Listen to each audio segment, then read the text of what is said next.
Բարև ձեզ, սա թեման է իմ այսօրվա հյուրը քանդակագործ Վիգեն Ավետիսն է։ Բարև ձեզ, պարոն Ավետիս, շնորհակալ եմ հրավերն ընդունելու համար։ Պարոն Ավետիս, Հայաստանը ծանր ժամանակներ է անցնում, առաջընթացի ժամանակներ է անցնում, թե մեծ փոփոխությունների ժամանակով է անցնում։ Ձեր կարծիքով։ Իմ կարծիքով Հայաստանը անցնում է ամենալավ ժամանակները, որովհետև Հայաստանը դառնում է պետություն։ Միշտ այժմ եղել է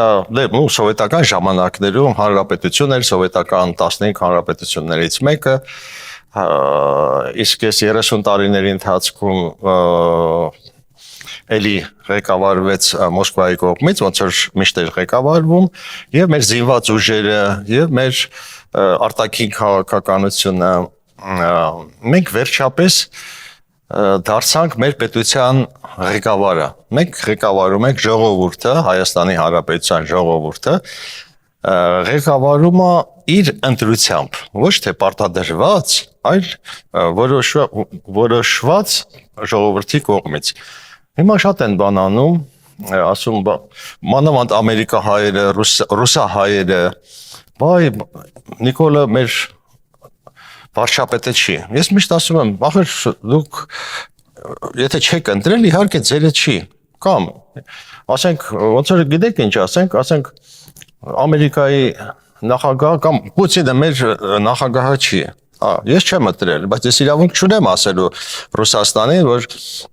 Պուտինը Ռուսաստանի նախագահը չի։ Այսինքն ռուս ժողովուրդը, չգիտեմ, ինչ ձևով, իհարկե ընտրակաշառքներով եւ խախտումներով վերընտրվում է միշտ, ասենք նույնը Ալիևը,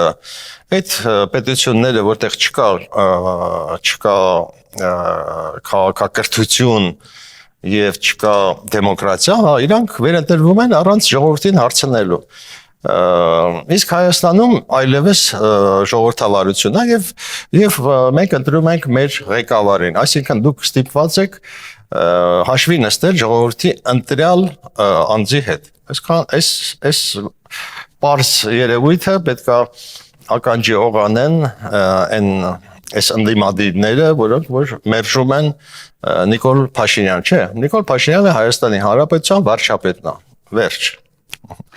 Պարոն Ավետիս, տեսեք, այդ նույն ընդդիմադիրները հակառակ կարծիք են։ Իրանք հայտարարում են, որ ոչ թե պետություն ենք դառնում, այլ պետություն ենք կորցնում։ Ունեցել ենք պետություն եւ հիմա այս իշխանությունների օրոք իբր կազմակերպվում է պետություն, այսպես ասենք, ճակերտել։ Դե գիտեք ինչ, հենց սա է հարցը, որ պետություն իրանց համար դա Մոսկվայից կախյալ վիճակն էր։ Այսինքն իրանք, այո, կորցնում են շեֆին։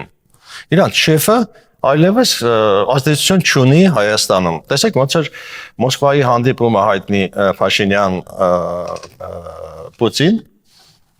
Պուտինը պահանջում է ռուսամետ ուժերի ներգրավում քաղաքական դաշտում։ Եվ շատ լավ պատասխանեց մեր վարչապետը, որ օտար երկրի քաղաքացին չի կարող լինել մասնակցել եւ դառնալ, ասենք, թե վարչապետ կամ պատգամավոր։ Այսինքն, սա մի հատ ազդակ է, որ այլևս Հայաստանի Հանրապետությունը պետություն է, ոչ թե նշանակով է։ Հիշում եք, առաջին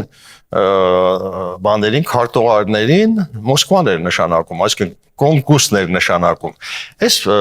Ռուսաստանին, այսինքն Կրեմլին դեռ թվում է մենք սովետական միության մեջ ենք։ Ոչ, սովետական միությունը այլևս չկա, Ռուսաստանը չունի որևիցե ազդեցություն քաղաքական դաշտում, կարող է տնտեսական դաշտում ունի, որովհետև այդ ինչ էր, Քոչարյանը նվիրեց մեր տնտեսությունը Ռուսաստանին, բայց ամեն դեպքում հիմա մենք հետ ենք բերում, տեսեք հեծը հետ է գալիս, դառնում է պետական համակարգ, այս սա լավ է, թե լավ չի։ Եվ ընդհանրապես ես կուզեի, գիտեք, հարցը դնեի բարոյականության վրա, որովհետև գիտեք, այսօր մանիպուլյացիան շատ է։ Բոլորը ինչ ոնց ուզենք մանիպուլացնեն։ Մենք տեսեք, մեկը ասում է երկիր եմ փրկում, մյուսը ասում է երկիր ես կործանում։ Ահա, սա մանիպուլյացիա է կոչվում։ Յուրաքանչյուր լավ կամ վատ արարք կարող է մեկնաբանվի յուրովի։ Ահա։ Բայց դեռ մի հատ բան կա, մի հատ լակմուսի թուղթ կա, դա բարոյականությունն է։ Արդյոք բարոյական է քո արածը թե չէ, քո ասածը թե չէ։ Հիմա, եթե հեծը, կոնկրետ հեծը վերցնենք, եթե մենք մեր պետությունը շատ դժվարությամբ հետ է վերցնում, պետականացնում է, կամ ասենք հանքերը, կամ ասենք այդ օլիգարխների գողացածը հետ է բերում, դա լավ է թե լավ չի, դա բարոյական է թե անբարոյական է։ Նա անբարոյապես տարել էր Հայաստանի հարստությունները, մեր կառավարությունը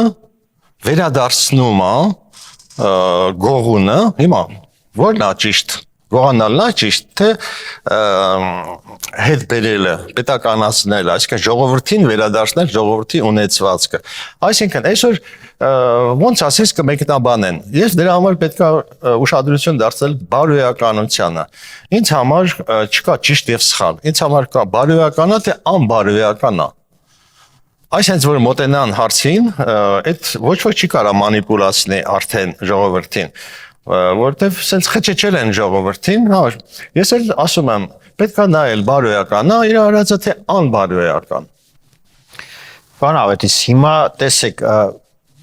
ընդդիմադիր առանցքային ուժերը, նկատի ունեմ Սամվել Կարապետյան, Ռոբերտ Քոչարյան եւ Ծառուկյան, նրանց սովորաբար ասում են, որ իրենք ռուսամետ ուժեր են, բայց նաև միևնույն ժամանակ նախկիններ են ինչ-որ առումով, նույնիսկ թեկուզ նաև Սամվել Կարապետյանի ուժը, եթե նայենք իրենց պատգամավորների ցուցակը։ Այս մարդիկ հիմա ուզում են հետ գան, որ իրականացնեն Ռուսաստանի ծրագիրը միութենական պետության, այսպես ասենք, վերականգնումը, թե նաև գալիս են, որպեսզի ձեր ասած կամ հանրության հայտնի այս գողոնը պահելու, նորից հետ բերելու համար։ Դե իմ կարծիքով դա միասին է գործում։ Եվ գողունը դա չեկիզմի գաղափարախոսությունն է, չեկիստները ինչի վրա են որտեղ է իրաց գաղափարախոսությունը։ Առաջ կար, ասենք, կոմունիստական գաղափարախոսություն, կար սոցիալիզմ, չգիտեմ, բայց ձևական էր էլի իհարկե։ Էլի հիշում եք սովետական միությունը կոռուպցիայի վրա հիմնված պետություն էր, դրա համար էլ քանդվեց։ Մինչև այսօր այդ կառույցը չի դարձել պետականամետ։ Այդտեղ եթե նայում եք հենց Ռուսաստանին վերցրեք, պետություն, որը հիմնված է օլիգարխների վրա, դա պետության վրա չի հիմնված։ Իսկ գերագույն օլիգարխը այդ Պուտինն է։ Եվ հետևաբար այդտեղ մսխելու process է գնում, այսինքն թե ոնց ուտես պետական ռեսուրսները։ Հիմա Ռուսաստանը այդ նույն բանն է անում, այսինքն դեռ չկա քաղաքականություն, այնտեղ կա մսխել, ինչքան շատ մսխես, այնքան լավ։ Հիմա Քոչարյանը ով էր, մսխողն էր գլխավոր, հետո եկավ բանը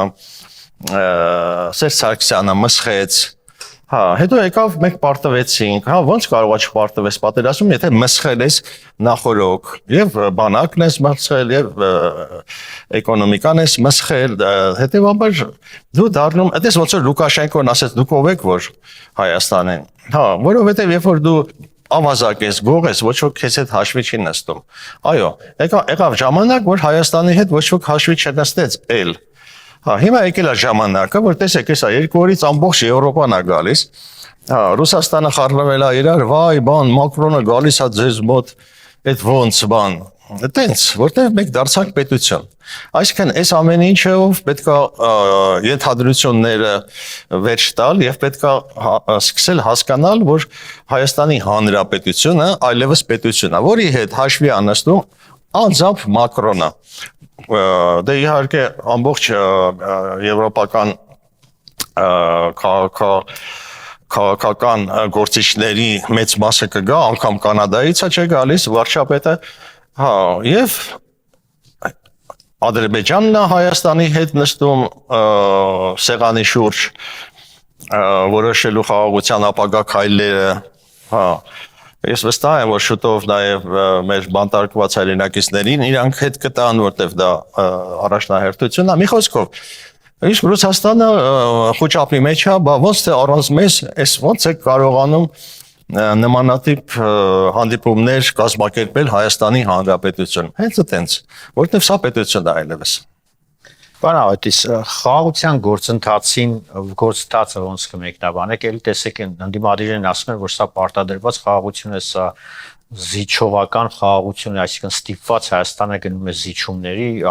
Ադրբեջանի պահանջները կատարելուն, ձեր տեսակետը ինչպիսին է, ինչպես եք նայում այս գործընթացին։ Գիտեք ինչ, ընդհանրապես խաղաղությունը դա այո, զիջման հիման վրա է լինում։ Տեսեք, օրինակ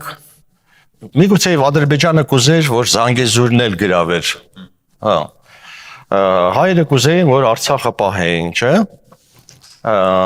Այսինքն երկու պետություններ, որոնք ունեին իրանց ծրագրեր։ Իմիջիալոց ասեմ ձեզ, որ Զանգեզուր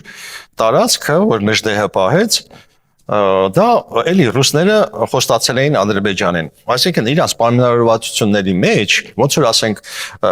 Կարսը, ոնց որ Արարատը, չէ, հանձնեցին ռուսները հանձնեցին հայ բոլշևիկների հետ հանձնեցին Թուրքիային, նենց էլ Զանգեզուրը խոստացված էր Ադրբեջանին։ Հա, ուղղակի այդ մի մարդը Նժդեհը կարողացավ պոկել ադրբեջանացումից, sense ասեմ, ոնց որ Արցախը, ոնց որ Նախիջևանը, չէ՞։ Մի խոսքով, հա, ինչ եմ ուզում ասեմ, որ իհարկե մենք կուզեինք սա, իրանք կուզեին սա, հա, բայց երկուսս էլ ինչ-որ բան զիջել, պետք է զիջենք։ Դա խաղաղության հասնելու ճանապարհն է։ Հակառակ դեպքում չէ, ինքը կասի, այս դուր մեզ, մենք պետք է ասենք այն դուր մեզ։ Հա, խաղաղությունը ի՞նչ է։ Խաղաղությունը երբ որ զիջում ես։ Օրինակ ես ձեզ մի հատ օրինակ բերեմ, Նիցա քաղաքը գիտեք, որը ֆրանսիական քաղաք է, չէ՞։ Դուք գիտեք, որ Նիցա քաղաքը կոնկրետ եղել է իտալական քաղաք։ Հա, եւ այսօր սահմանից այն կողմ մնացել Նիցան, եւ սահմանը վերջանում է Վենտիմիլիա քաղաքով, Իտալիան վերջանում է Վենտիմիլիա քաղաքով, բայց Նիցան էլ էր Իրանը,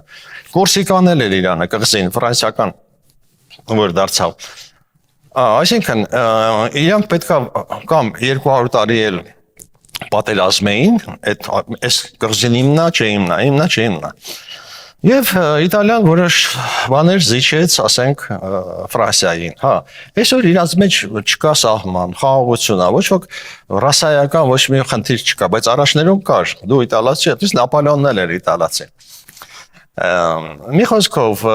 եթե ուզում ես ստեղծել խաղաղություն, անգամ հարևանների մեջ, ինչ որ բան պիտի զիջեք։ Հիշում եք Թեթենի ծառը ֆիլմը։ Ասում եմ լավ գնացեք այդ ծառը իրանց նա թող իրանք ուտեն։ Մի խոսքով, այդ ծառը զիջեց։ Ինչի համար, որ իրանց հարևանների մեջ խնդիրը լուծվի։ Բանավետիս տեսեք նոր Հայաստան հիմա ընտրությունների է պատրաստվում, մեկ ամսից ավելի ժամանակ է մնացել, բայց գլխավոր ուժ է հայտնվել ընդդիմադիր այս Սամվել Կարապետյանի գլխավորությամբ, որը իրավունք չունի ոչ միայն մասնակցելու, նաև վարչապետ դառնալու, հաշվառնելով, որ այլ երկրի քաղաքացի է։ Սակայն բավական ակտիվ է ներգրաված քաղաքական գործընթացներին, նույնիսկ իր գրասենյակում թե տանը կառավարության նիստեր է սկսել անցկացնել, այսպես ասենք, խոստումներ է տալիս։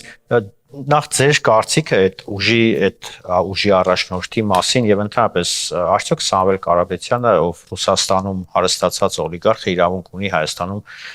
իշխանության ձգտել կամ իշխանության հասնել։ Գիտեք ինչ, իմ կարծիքով Կրեմլը հնացել է։ Այնտեղ չեն ծնվում նոր մտքեր, նոր գաղափարներ։ Իրանք ասենց գիտեն սա է եւ վերջ։ Մի քիչ զարգանալ է պետք իրանց։ Ասենք այն սցենարը, որ Վրաստանում անցավ, այդ Իվանիշվիլիով, 1 միլիարդ, բայց այդ միլիարդատերը միգուցե խելացի էր, միգուցե քաղաքական գործիչ էր։ Այս մեկը ոչ խելացի է, ոչ քաղաքական գործիչ է։ Ուղարկել են գնա մինչև իշխանությունը չվերցնես, հետ չգաս։ Հա, եթե հետ գաս, քեզ բան կանենք, չգիտեմ ինչ կանենք։ Այսինքն կդարձնենք ոնց որ վարչապետները ասում կդարձնենք բոմբ։ Հա, այսինքն ինքը լսեք, բոլոր Ռուսաստանում հիմնական մեծահարուստները նրանք թույլտվությամբ մեծահարուստ են դարձել թույլտվությամբ։ Այդ FSB-ն է, այդ Պուտինն է, եւ միակը երևի որ թույլտվություն չէր հարցրել այդ Լևոն Հայրապետյանն էր, որ էլի սպանեցին։ Հա, որտեղ ինքը երևի մերժեց նրանց բաները, խաղերի մեջ մտնելը։ Այս տղան չի կարողանում մերժի, ասել են դե գնա, այ Ռուբեն Վարդանյանն տենց ուղարկեցին։ Այ տեսեք հիշում եք նույն ձևով Ռուբեն Վարդանյանից վերցրեցին բանը, ռուսական քաղաքացիությունը եւ ասեն գնա բան արա, գցի վարչապետին եւ իշխանությունը վերցրու։ Հա, նա էլ եկավ եւ շատ ճիշտ կաներ որ չգար։ Ավելի լավ է ժամանակին որոշում կայացներ եւ չգար Հայաստան, հա ինչ որ կարող է ինչ որ թեթև բրցնել, ոչ թե ռուսները հետո հանձնեցին Իրան Ռուբեն Վարդանյանին հանձնեցին Բաքվին եւ հիմա Բաքվում ինքը միգուցե ծմախ դատապարտում այն ժամանակ կարող է հանկարծ չգիտեմ ինչ որ մի վատ բան անեն եթե ինքը մերժեր Պուտինին բայց գոնե sense կբրցներ այսինքն այդ նույն սցենարն է ինչ եմ ասում Կրեմլը մի հատ ասենք գաղափարություն էլի ասենք 21-րդ դարն է էլ արդեն բաները չեն էլի այն չեկիստական ժամանակները չեն հա գոնե նոր ծրագիր մի քիչ բանանեն մշակեն այդքան մեծ պետություն է այդքան ուղեղներ են հավաքվել բայց տեսնում ես պրիմիտիվ էլի բան են ուղարկում ինչ որ մի հատ միլիարդատեր որի միլիարդների հիմնական մասը այդ միլիարդատերին չի հա այսինքն ծիծաղելի է այս ամեն ինչը հնացած է հնաոճ է հա հիմա սպասենք որ Ռուսաստանը վերջնականապես քանդվի եւ վերջապես այդ խեղճ ժողովուրդն էլ Ռուսաստանի ժողովուրդն էլ արթնանա եւ պետություն կառուցի Ռուսաստանը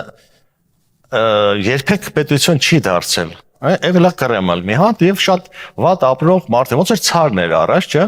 ցարներ հետո սաղ ճորտեր էին իր շուրջը այդ նույն ձևով շարունակում են այսօր աղքատությունը ամենահարուստ երկրում ինքը իր պետությունը չի կարողանում ղեկավարի որ մնաց Տաշիր Սամոյա ուղարկում որ մեր պետությունը ղեկավարի Տաշիր Սամոյը պետություն ղեկավարելու հետ ինչ գործ ունի դա պետք է ուղղակի Տաշիր Սամոյն եկել է ես դες պարզ ասեմ եկել է ընտրա ձայներ հավաքելու որ հանձնի Քոչարյանին հեսա իրանց ծրագիրը այն մյուսները բոլորը պետք է ձայներ հավաքեն տան Քոչարյանին իրենց տեխնացուն գլխար Քոչարյանի իհարկե միանշանակ Այս ամբողջը խաղեր են ձևեր են կարծում էլ ինչն է ստիպել ձեզ որ նման կարծիք Տեսեք անգամ իրանք որ ասում են իրավունք չունի դառնալու վարչապետ բայց ինքը ուժա բան քաղաքական ստեղծել եւ ձայները հավաքում ահա եթե ինքը չի լինելու ով ալինելու հոդու մենք երեխա չենք դա բարձր որ իր ձայները պետք է վերջում հանձնի Քոչարյանը նույնը Սարոկյանն է նույնը իսկ Սարոկյանը առավել եւս Ես դուք հիշում եք Ծառուկյանը ինչ որ գցեցին Ծառուկյանին բանը Սերժ Սարգսյանը Սերժ Սարգսյանը ոչնչացրեց որպես քաղաքական գործիչ չէ եւ ինքը հայտարարեց որ չի մասնակցելու քաղաքական այցը դարձերին հա ու հանկարծ մտնում է ներս ում համար է մտնում ում հրամանով է մտնում Պարզա Քոչարյանն է որտեղ ինքը ամբողջությամբ Քոչարյանով է ստեղծվել Քոչարյանը չլներ ինքը Ծառուկյան չէր լինի չէ Հա, այդ ամբողջ բիզնեսային համակարգը Քոչարյանական համակարգը, որից որ չգիտեմ, ինչքան տոկոսն է տալիս, թե չի տալիս հիմա Քոչարյանին, բայց Քոչարյանն է ստեղծել իրան։ Ինքն էլ հիմա պետքա բան անի, տղայավարի հետ դա իր ստացածը։ Պարոն Ավետիս, տեսեք, նաև արատավոր երևույթ է նորից բացահայտվում կամ փորձում են վերակենդանացնել այդ երևույթը, խոսքը ընտրակաշառքի մասին է, այստեղ ձեր կարծիքը նախ վերաբերմունք այդ երևույթի մասին եւ արդյոք պետք է թե տվողը թե վերցնողին էլ խիստ պատիժ հասնի։ Եվ ընդհանրապես ինչ են մարդիկ գնում նորից այդ քայլի, ինչ են վերցնում կամ ինչ են փորձում ընտրակաշառքով ձայներ գնել։ Դե գիտեք, այդ երևույթը ես հանգիստ կարող եմ համեմատել մարմնա վաճառության հետ։ Հա։ Մեկը մարմին է ուզում, մյուսը տալիս է մարմինը։ Դա պոռնկություն է, կներեք այս բառի համար, որը որ շատ մեծ մեղք է։ Հա, քո մարմինը վաճառելը կամ քո ձայնը վաճառելը դա նույն բանն է։ Այսինքն եւ Աստծո առաջ Եվ օրենքի առաջ դա շատ վտանգավոր մեղք է։ Եթե ուզում են վաճառեն իրենց հոգիները, իսկ մենք գիտենք ով է առնում հոգիներ, ձայն ով ընդհանրապես առնում։ Ձայնը առնում է սատանան, չարը, որ հոգի ծախում է սատանային։ Տեսեք, երջանկությունը գիտեք ինչ բան է։ Երջանկությունը հոգու ներկայությունն է։ Այսինքն, եթե դու չունես հոգի, բայց ունես շատ փող, որտեղ ժամանակին վաճառել ես քո հոգին, այդ ժամանակ դու իհարկե ունենում ես շատ մեծ բան, հարստություններ, տներ, մեքենաներ, սիրուհիներ, չգիտեմ ինչ, գեղեցիկ կյանք, չէ՞։ Հա, մեկ է գալիս է պահ, որ դու չես կարողանում վայելես քո ունեցածը։ Ինչի՞, որտեղ հոգի չունես։ Շատ ուշադիր պետք է լինել նման վաճառքի մեջ մտնելու, որտեղ սատանային ես վաճառում։ Դու մարդու ամենամեծ արժեքը, ինչի համար որ ապրում է, դա բոլորս էլ գիտենք, ազատությունն է ամենամեծ արժեքը մարդու, որ ինքը ազատ է։ Տեսեք, մեկին բռնեք, նստացրեք բանտ, թե ինքը, ասենք, հարուստա, բայց բանտում է կամ աղքատա դրսում է։ Տեսեք, ինքը ասում է աղքատ լինեմ, չէ, մարդը ասում է, բայց դրսում լինեմ։ Այսինքն ազատությունը առավել է, քան բոլոր տեսակի, բայց մարդը տես խաբվում է։ Հա, ես խորհուրդ կտամ չխաբվել, բարոյապես չփչանալ, որտեղ ձայն վաճառելը նշանակում է մարմին վաճառել։ Այդ նույն բանն է։ Եվ գնելը նշանակում է մարմին գնել։ Եվ բոլոր կանայք պետք է իմանան, որ իրանց մարդիկ, որ ձայն են գնում, իրանք պոռնկանում են։ Եվ նրանք, ովքեր որ վաճառում են, նույնպես պոռնկանում են։ Այսինքն դա նույն գաղափարն է։ Ինչ կապ ունի մարմինդ ես վաճառում, թե ձայնդ։ Հա, այս նույն համակարգի մեջ է։ Բանավետ, եւ վերջում մի թերևս այս օրերի քննարկվող հարցերից մեկն է, որը այդքան էլ քաղաքականության հետ կապ չունի, խոսքը նոր անձնագրերի դիզայնի մասին է, հրապարակվեցին այդ Հայաստանի Հանրապետության նոր անձնագրերը, այնտեղ բավական փոփոխություններ կային, ոչ միայն գույնը, այլ նաև էջերի պատկերների հետ կապված բանավեճը շատ է, ընդհանրապես ոնց կմեկնաբանեք, որպես թեկուզ արվեստագետ, հենց այդ պատկերազարդ անձնագիր արդյոք պետք է Հայաստանին եւ ընդհանրապես ինչ ձև եք պատկերացնում եք։ Նախ պետք է հասկանալ, որ անձնագիրը դա միջազգային փաստաթուղթ է։ Քո անձը, որ ճանաչելի լինի այլ պետության մեջ, չէ՞։ Ինձ համար ամենակարևորը, որ այդ անձնագիրը ճանաչվի Եվրոպայի պետությունների կողմից, որ Հայաստանի Հանրապետության քաղաքացիները հանգիստ տեղափոխվեն այնտեղ։ Իսկ այդ նոր անձնագրերը արդեն ընդունվում են բոլոր քաղաքակիրթ պետություններում։ Այսինքն նրանք կարող են հանգիստ դրանով շարժվել։ Էսա իմաստը։ Եվ այնտեղ գրված է Հայաստանի Հանրապետություն, թե կարմիր է, թե կապույտ է, թե նարնջագույն է, այդ ոչ մի կապ չունի ինձ համար։ Դիզայն չի փոխվել, գույնն է փոխվել, այն էլ փոխվել է, որ կապույտից կարմիրը էջերի պատկերազարդումը նաև քննարկման առարկա է դարձել, թե ինչի էս պահը կա, այն պահը չկա, կամ ասենք ինչի էս կառույցը կա, Արարատը ինչի չկա, որովհետև հայ ազգը ընդհանրապես շատ դժգոհ ազգ է։ Լավ, ինչքան լավ բան անես, ինչ էլ անես, մի բան պետք է կպցի։ Օրինակ ես որ քանդակ եմ անում Իտալիայում, ինձ գալիս են ասում են մեծ քանդակագործ Վիգեն Ավետիսի աշխատանքը, մեծարում են քեզ։ Չեն ասում, վայ, քիթը ծուռ է, վայ, էս ինչ ես արել, վայ, ինչ ես արել, չէ, գալիս են շնորհակալություն են ասում, որտեղ դու արվեստագետ ես առաջին հերթին, երկրորդ արվեստի գործ ես ստեղծել, արդեն դա բան է։ Իսկ հայերի մոտ շատ դժվար է, նույնիսկ արվեստի գործը ընկալելի չեն ընկալում, ուզում են մի բան կպցնեն, պոչ ու պոչ կպցնեն, որ քննադատեն։ Ինչ թվում է քննադատությունը դա հայերի մոտ sense բանա հիվանդություն է, sense ասեմ, հա, ախր քննադատել էլ չգիտեն։ Օրինակ Հայաստանում մինչև այսօր, ըստ վերջին 20-30 տարիներում մի լուրջ արվեստաբան չկա, արվեստի քննադատել չկա։ Ես չեմ կարդացել որևիցե մի, ասենք, ցուցահանդեսի մասին մի լուրջ քննադատություն։ Այսինքն քննադատելու մշակույթն էլ չկա, կուլտուրան չկա քննադատելու։ Ուղղակի քննադատում ենք քննադատելու համար։ Գիտեք, ինքնակայացման process է գնում։ Չգիտեն էլ ինչ անեն, ոնց անեն։ Հա, անձնագրին ենք, վայ, ինչի ես նկարը, այն նկարը, չի, լսեք, այդ շատ անլուրջ խոսակցություններ են։ Կարևորը մեր անձնագիրը կշիռը հավաքում։ Այս դրա մասին մտածեք։ Եվ շուտով կգա այն պահը, երբ որ մեր անձնագիրը ամբողջ Եվրոպայում ազատ կընդունվի։ Հա, եւ մարդիկ կարող են ճանապարհորդել։ Սրա մասին մտածեք, սրանով ուրախացեք, որ վերջապես դռները բացվում են Հայաստանի առաջ։ Շնորհակալություն։ Հատրամ։ Ես հիշեցնեմ, սա օրվա թեման էր, իմ հյուրը քանդակագործ Վիգեն Ավետիսն էր, կհանդիպենք առայժմ։